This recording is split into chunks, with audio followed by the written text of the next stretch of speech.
सुन लो, सन 1957 का 1957 का वाकया है, जब ट्रेनों में इंजन, इलेक्ट्रॉनिक इंजन नहीं लगे हुए थे। उस जमाने का वाकया है कि जब कोयले वाली ट्रेनें चलती थी, गोरखपुर से गोंडा छोटी लाइन जब ट्रेन चलती थी, तो एक ट्रेन का ड्राइवर था मोहम्मद कासिम, वो ट्रेन का ड्राइवर था, ट्रेन चला रहा था। गोरखपुर से आने वाली ट्रेन चलते हुए बढ़नी को क्रॉस करती है और कौवापुर से होते हुए बलरामपुर के रास्ते पे जा रही थी कि रास्ते में एक पुल को क्रॉस किया, तो पुल को क्रॉस करने के बाद ड्राइवर की नजर पड़ती है, एक 17-18 साल की खूबसूरत लड़की ट्रेन की पटरी पर तेजी के साथ दौड़ रही है और वो ट्रेन की पटरी के नीचे आकर लेट जाती है। इतना करीब लेटती है कि मुमकिन नहीं था कि ब्रेक लगाएं तो गाड़ी रुकी जाए, क्योंकि वो बहुत करीब में लेट गई। लेकिन मोहम्मद कासिम ने, ड्राइवर ने हैवी ब्रेक लगाए, ट्रेन में हैवी ब्रेक लगाए। उम्मीद नहीं थी कि ट्रेन रुक जाएगी, लेकिन उसने पूरी कोशिश की और हैवी ब्रेक लगाते लगाते किसी भी तरीके से ट्रेन को रोका।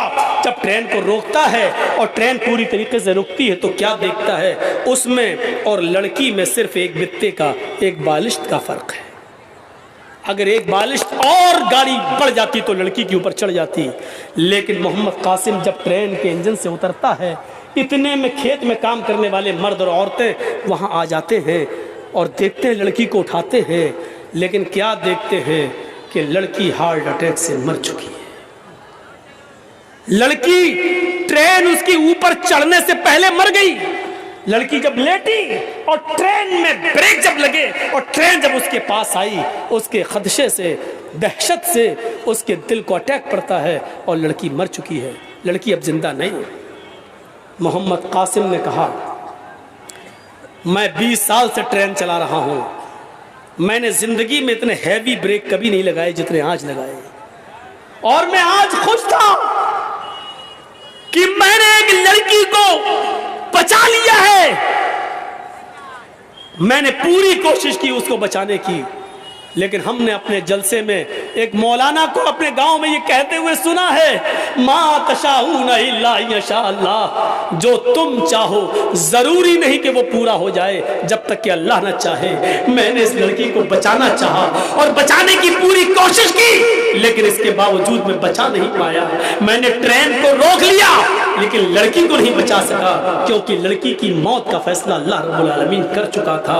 वो अलग बात है कि मेरे पहिए के नीचे नहीं आई, अल्लाह ने उसको हार्ट अटैक से मार दिया, लेकिन मर गई। तो मैं कहना ये चाहता हूँ मेरे भाइयों कि मौत और जिंदगी किसी इंसान के हाथ में नहीं है, ना बचाना ना लेना। ये जितने जनसंघी पड़े हैं हमें मारने के लिए, इनके हाथों में कुछ नहीं है। मौत और जिंदगी इनके हाथों में नहीं है। जो हमें बचाना चाह रहे हैं वो बचा नहीं सकते। हमें उतनी ही जिंदगी मिलेगी जितनी हमारी किस्मत में लिखी हुई है, वो हमें मिलकर रहेगी, अल्लाह देकर रहेगा। जितनी हमारी किस्मत में लिखी है उसको कामयाब बनाओ। मोहम्मद कासिम ने कहा, आज से इस कुरान पर मेरा यकीन पहले से भी ज्यादा बढ़ गया है।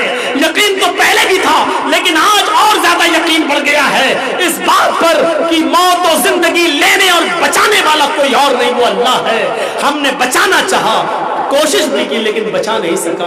बहुत से लोग लेना चाहते हैं लेकिन अल्लाह उसको बचा देता है। जैसे भोपाल की सरजमीन पर एक औरत ने एक तवा खरीदा, तवा जिस पर रोटी पकाई जाती है, तवा रोटी पकाई जाती है, और उस तवे को लेकर जब घर में आई तो जब रोटी पकाती थी उसके ऊपर वो रोटी चारों तरफ से पकती थी लेकिन बीच में कच्ची रह जाती थी। कई लोगों से उसका मामला पूछा गया तो पता कोई नहीं बता पाया।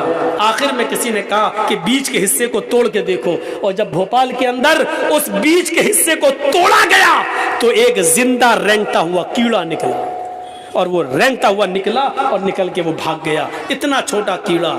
वो तवा कई मर्तबा चूल्हे पर रखा गया, कई मर्तबा जलाया गया, चारों तरफ की रोटियां पक रही है लेकिन बीच में कच्ची है, और बीच का हिस्सा नहीं गर्म हो रहा है। अल्लाह ने बचाना चाहा तो उस कीड़े को भी उस तवे के अंदर से जिंदा निकाल दिया। आग से जलने के बावजूद भी उस कीड़े को जिंदा निकाल दिया। मेरे भाइयों, जिंदगी देने वाली जात अल्लाह की है, मौत देने वाली जात अल्लाह की है। ये इस्लाम हमें सबसे ज्यादा इस तौहीद से जोड़ता है। सारी दुनिया हमारी मुखालिफत पे आ जाए, अरे ये तो हिंदुस्तान के चंद 80% लोग हैं जो हमारा विरोध कर रहे हैं, हमारी जान लेने पे तुले हैं। अगर पूरी दुनिया भी हमारी मुखालिफत पर आ जाए और हमारी जान लेना चाहे तो रब्बे काबा की कसम नहीं ले सकती जब तक कि अल्लाह रब्बुल आलमीन की मर्जी ना हो, उसकी मशीयत ना हो। इस तौहीद से अपने रिश्ते को जोड़ो। हजरत इब्राहिम को पूरे शहर में मिलकर आग पे फेंका था, सर्वे सर्वा नमरूद था, लेकिन जब झूले पर उनको चढ़ाया गया और जलते हुए आग के अंगारों पर जब फेंका गया तो हजरत इब्राहिम के लिए आग गुले गुलजार हो गई, फूल बन गई, और इब्राहिम अलैहिस्सलाम का एक रोंगटा भी नहीं जला सकी। पूरा शहर जब जलाने पे आ जाए लेकिन अल्लाह बचाने पे आ जाए तो पूरा शहर जला नहीं सकता, और जब अल्लाह बचाने पे आ जाए और सारी कायनात बचाने पे आ जाए लेकिन अल्लाह जान लेने पे आ जाए तो सारी दुनिया मिलकर भी उसको बचा नहीं सकती, उसको बचा नहीं सकती। इसलिए हर फर्ज नमाज के बाद इस दुआ को पढ़ना अपना वजीफा बना लो। अल्लाहुम्मा ला मानिया लिमा आतैता वला मुती लिमा मनअत वला यनफउ ज़ल जद्द मिनकल जद्द। इस दुआ को अपना वजीफा बना लो। यह अकीदा हमें बतला रहा है, अल्लाहुम्मा ला मानिया लिमा आतैता वला मुती लिमा मनअत। अल्लाह तू जिसको कोई चीज देना चाहे सारी कायनात मिलकर छीनना चाहे तो नहीं छीन सकती, और जिससे अल्लाह कोई चीज छीन ले तो सारी कायनात मिलकर देना चाहे तो नहीं दे सकती है।